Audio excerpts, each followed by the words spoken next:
Al igual que muchos católicos, yo no creía en la presencia real de Cristo en la Eucaristía.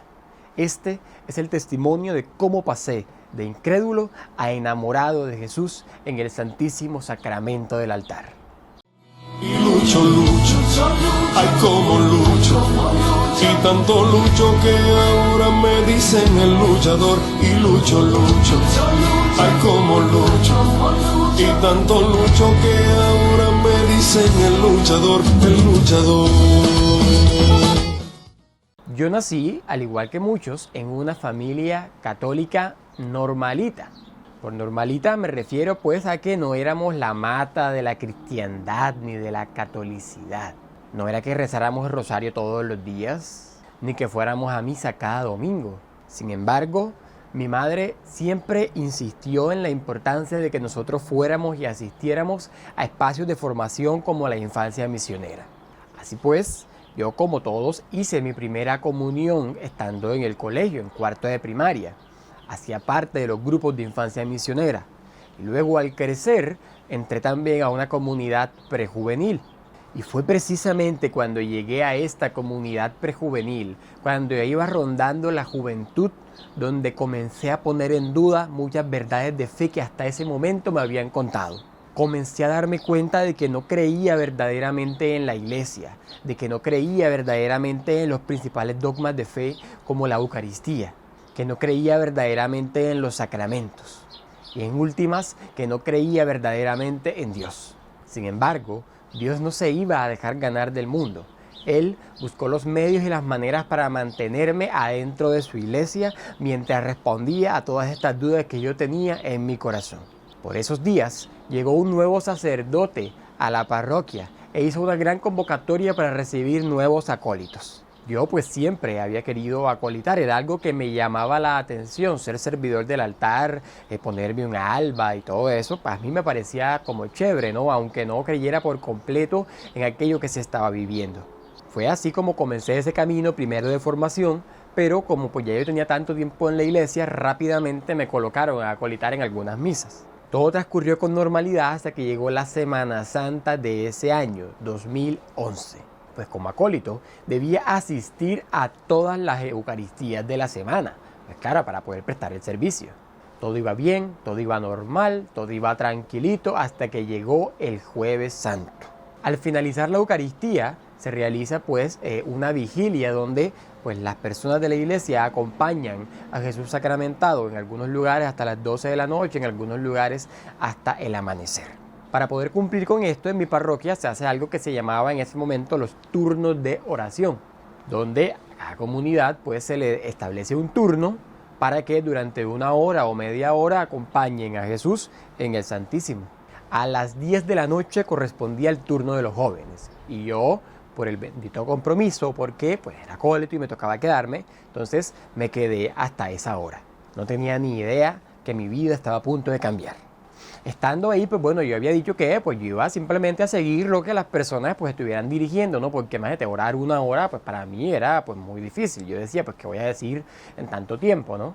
Así pues pasaron los minutos y poco a poco me fui introduciendo en la oración que iban liderando pues las personas que en ese momento hacían parte del grupo juvenil, un grupo de la Renovación Carismática, la comunidad Ocris. Así pasó Rafael Cueto, pasó Laura Novoa. Uno tras otro iban orando y se sentía esa espiritualidad, se sentía ese momento, se sentía que había algo diferente en aquel lugar.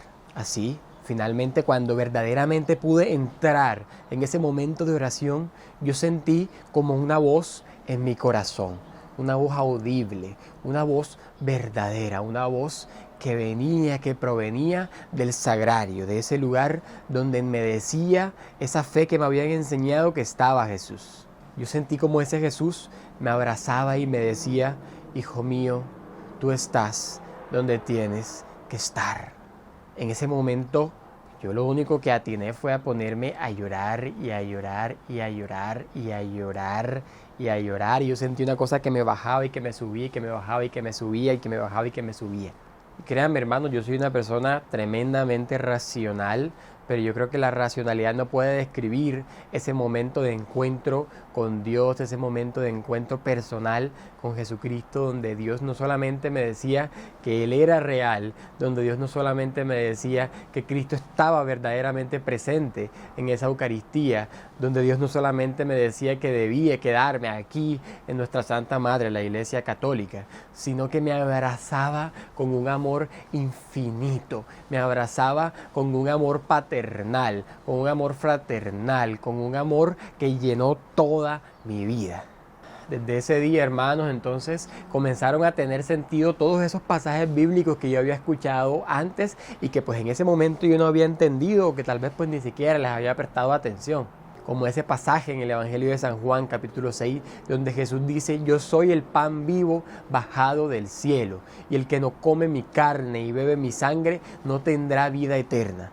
Y luego, como para que no nos queden dudas de que no está hablando en sentido figurado, dice: mi carne es verdadera comida y mi sangre es verdadera bebida. También ese hermoso pasaje de la última cena, cuando Jesús, estando reunido con sus apóstoles, toma el pan y les dice: tomad y comed, esto es mi cuerpo, que será entregado por vuestra salvación. Jesús dice esto es, no dice esto se parece, no dice esto representa, dice esto es mi cuerpo. Y luego toma el cáliz y dice: esta es mi sangre, sangre de la nueva alianza. Y termina ese pasaje de la última cena Jesús diciendo: hagan esto en conmemoración mía. Esta práctica de la Eucaristía, hermanos, de ese compartir el pan, fue compartida por todas las primeras comunidades de cristianos, tanto que el mismo San Pablo atestigua en la carta a los Corintios que esa era la tradición que él había recibido y que le había sido dada por el mismo Jesús.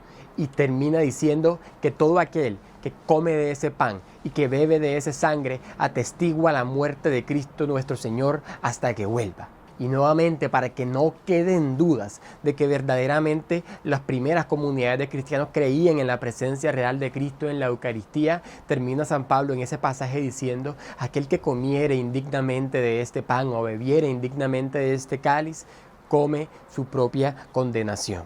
Porque entonces, hermanos, como católicos, como creyentes, si verdaderamente creemos y asumimos como nuestra esa verdad de fe de que Cristo está presente en la Eucaristía, entonces debemos saber que comer indignamente ese cuerpo de Cristo sería cometer un sacrilegio, el sacrilegio más grande, porque es contra el mismo Cristo. Por eso también, hermanos y hermanas, Jesús nos dejó el sacramento de la reconciliación, para que recibiendo el perdón de nuestros pecados podamos comulgar en gracia de Dios verdaderamente y unirnos a Él en ese sacramento maravilloso y admirable de amor. Así pues, hermanos, esta fue la forma en la que Cristo, además de dejarnos su Espíritu Santo, quiso cumplir esa promesa que realiza al final del Evangelio de San Mateo: yo estaré con ustedes todos los días hasta el fin del mundo. Cristo, hermanos, cumple esa promesa en la Eucaristía. Por eso es el sacramento de amor, por eso es el milagro de amor. Esta verdad de fe, hermanos, cambia por completo la forma en la que vemos la vida, cambia por completo la forma en la que nos vemos a nosotros mismos. Aprendemos la humildad de un Cristo que renuncia a su realidad divina ya no solamente para hacerse uno con nosotros como realidad humana, sino que se queda en un pedacito de pan. Esa es la verdad que muchas personas han descubierto y que por eso han decidido quedarse o han decidido volver a la Santa Madre, la Iglesia Católica, porque aquí está verdaderamente presente Cristo en ese pedazo de pan, en esa hostia consagrada. Y bueno, hermanos, entonces, como les decía, ese es mi testimonio de cómo pasé de incrédulo a un enamorado de Jesús en el Santísimo Sacramento del altar. Los invito entonces a que me dejen aquí en los comentarios qué piensan ustedes de Jesús Eucaristía. ¿Cómo se siente cuando están frente a Él? ¿O cómo descubrieron en su vida que Jesús estaba verdaderamente presente en la Eucaristía? O si tienen dudas, preguntas sobre este tema, déjenlas también. Aquí pues compartimos entre todos, comentamos, ¿no?, lo que sabemos de la palabra de Dios, desde la tradición de nuestra Santa Madre la Iglesia. Oren, hermanos, si en este momento tienen dudas en su fe, y será el mismo Dios quien se las irá aclarando. Que Dios los bendiga a todos.